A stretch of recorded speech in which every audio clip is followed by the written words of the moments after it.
everyone, my name's Justin, hailing from Livingston, New Jersey, the 07039, and today I'm here with Ben and Josh, known as The Good Guys. Very good podcast. If you haven't seen it already, go check it out on Spotify. I've been binge watching it like crazy, preparing for this interview.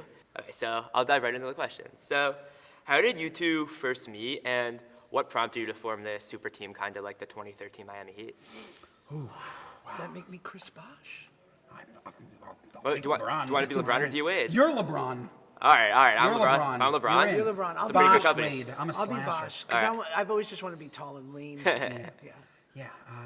Josh and I met like everybody does these days online. Yes. In a chat room. We did. Singles. Singles chat room. We were both hunting for a Christian single, and you know. No, we met on Instagram, and we started hanging out. We were connected through mutual friends, and we decided, we love talking to each other. We have very similar humor. We have some good Yiddishkeit. You forgot to mention that the podcast is super Jewish. Super Jewish.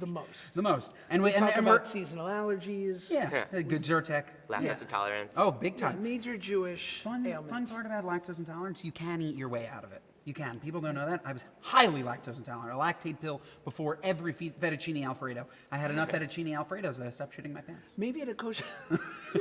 It really happens. Maybe at a kosher restaurant they give Lactaid when you walk in. Oh, they should. And Tums. And Yeah. Tums. Yeah, just give you a little goodie bag, like when you leave a wedding. I love that. Yeah, they give it to you on the way in.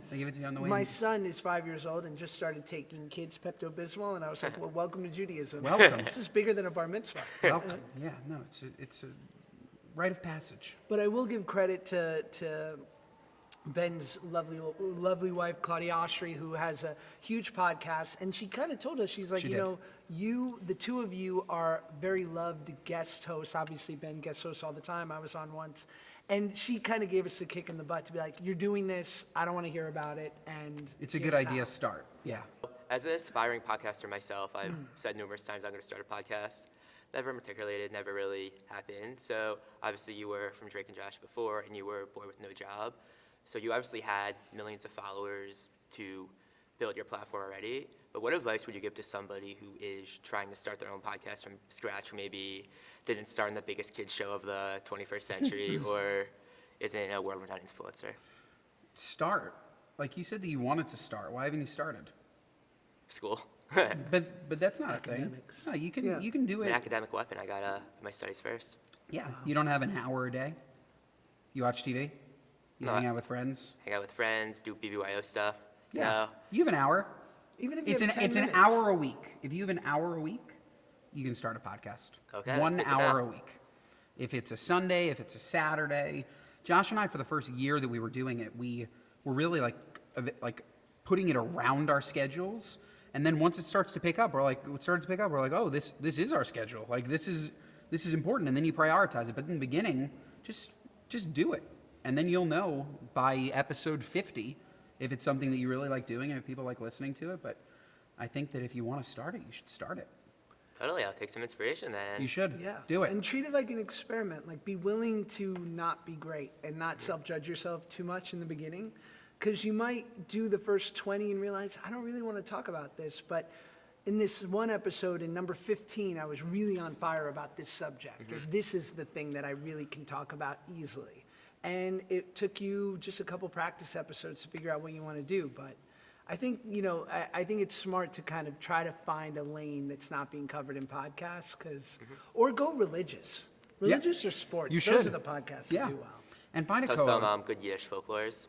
Yeah, just do a page a day from the Torah. Oh, that would be good. Yeah. That'd be good. Wanna Bring see on you a guys do rabbi. that. Are there pages and scrolls? Yeah, there Okay. are. Moving along, I guess we'll do another, more so lighthearted question before getting to some higher level topics. So, what's your go-to Jewish food? You're really craving something Jewish, matzo ball soup, bagel and lox. What do you go for? Well, I just recently at our talks in matzo brie, and I didn't know this was such a hot button issue. It's served at every deli in town. Matzo brie is good the first 2 days of Passover, and you're like, oh God, matzo brie, come on. Yeah, you can just have pancakes. Like matzo brie is like an alternative to a pancake. But like yeah, matzo brie is like what you eat when you can't have bread. So you're like, okay, I'm gonna take matzah, I'm gonna mix it with some eggs, I'm gonna throw in some jelly and powdered sugar. But you eating it every day, it's Yeah. It's not an every day. It's interesting. But matzo ball, it is good. It's Don't get me delish, wrong. no? I prefer a pancake. You don't prefer a pancake? Pancakes are good halfway through, and then you're like, I want no part of this. They're too anymore. heavy for sure. It's too They're much. too heavy. Yes. They're too heavy. I love tuna. Big tuna guy. Big tuna. Sure, I could have said bagel lox and cream cheese. Pastrami lox. Have you ever had pastrami lox? I have not, no. A plus. A plus. But I love some nice tuna. I make my own tuna. Wow. I'll give out the recipe. But you should say we're toying with doing a lox drop. We are. Yeah. Lox drops. Yeah, we are. We're thinking about it. We are. Good guys, I lox. make a good schmear. It's cream cheese, chopped up lox, kind of like a lox spread, but then you add in some scallions, and it just takes it to a whole nother level. It's fantastic. But yeah, tuna.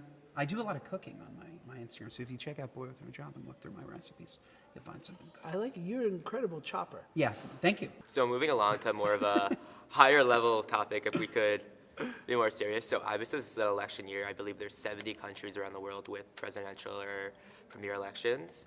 What do you say to young people that don't want to get out and vote? Why is it so important to go out and vote and express your voice in our democracy?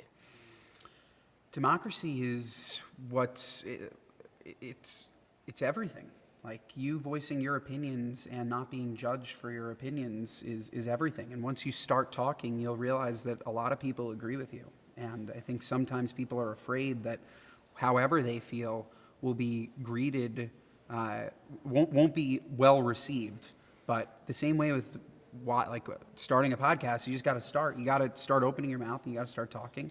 And so incredibly important to vote and always voice your opinions. Yeah, I think it's good for people to participate a little bit in their civic duty. And I think the most useful, or where you can be sort of the most effective, is on a local level, to be honest. It's not as sexy or as exciting as, the major elections every 2 or 4 years. But like when you're talking about like local, people or like your local congressman, I actually had to use my local congressman, shout out Ted Lieu, years ago, and he was incredibly helpful to me and my family, and I was like, wow, elected officials, huh? Yeah. And it was the first time that I took a little bit of, I would say, responsibility, and by asking for a favor, but, but by being a part of that process, I realized that if I'm a little bit more active, then I can have a positive influence. So I think it's really important. Look, the peaceful transfer of power every 4 years on January 20th is one of the great privileges and what makes our country great. And very few other countries have something like that. So I think it's important that we honor it. And then, I guess, we'll ask you 1 or 2 more questions. So who is the most famous person you have in your contacts, and how did you meet them? Oh, this guy. Well, I have John Stamos is in my contacts. We made a TV show together. Mm-hmm. We've become dear friends. And, it's one thing to have the contact, right? Mm-hmm. Because, listen, you get the contact. If you're normal, right, and you're smart, you don't bother these people. No. Famous people, you treat them like police on the road, right? You don't make eye contact and you go the speed limit, all right? You don't want to bother them. So you don't know if they're going to text you back. Maybe you're going to get a green bubble and you feel like a loser. But John Stamos texts me back semi-regularly whenever I write him, and I think that's pretty impressive. It is. I feel good about it. Is Uncle Jesse as cool in person? Yeah, but you can't call him that. Doesn't like that? No, No. he's the best. Yeah, John Stamos is cool. Probably Josh Peck, most famous in No, my who do you got? Taylor Lautner, good friend, great. He'll Twilight. he's a great texter. He's a great texter, always texts back. We had him on the podcast, and he was absolutely fantastic. I'd say Taylor's probably the most famous. Yeah. But you, Josh is incredibly famous. Incredible. You have some Bravo stars. Yeah. Still not as famous though as Taylor, right? I would like. Yeah, Taylor's proper famous. Yeah, proper famous. And a A-list. mensch. A-list. Sweetheart. So good. Yep. Yeah. So I believe that is all the time that we have. But before we go, I want to give you guys some parting gifts. Wow. What do we have? So Very A exciting. sack full of cash? A Livingston. Oh my God, we $100,000. have- So we have right here a shirt from my home chapter, Livingston AZA number Nice. 2361. I was hoping for a Cute. Livingston thing. That's dope. Laws of So That's very you. which cool. one of you guys would like this? Well, Well, that we won't have to fit see me, the so other give one. it to Josh. And then this one is from International Kala, one of BBYO's No, I love it. premier Yeah, summer, I love it. This is- summer experiences. And I really think Looking at you guys. I This absolutely is good love it. merch. Yeah. It's Yeah, really it wasn't cool. made by Jonah. Is this from the Kosher Closet? No, I think it's from Custom Ink. Okay, Beautiful. sorry. I think it's from Custom Ink. Wow. That's Do you, good, do you have an beautiful. Etsy shop? I do not, no. All right, think about it. Think I about it. should. Think about it. Etsy, proud sponsor of the Good Guys podcast. It is. Good And guys. if it isn't, is it already? Yeah, Etsy.com. Okay, yeah, /Good Etsy. Guys. Etsy. Yeah, use our code. Great. Well, we really appreciate you guys making the time Yeah. to be Thank here. you. Thank you. This is a great show. Great to meet you. you. Fantastic. Hey, thanks for having Fantastic. us. Of course. Great job. Great question. Yeah. Thank you. I really appreciate it.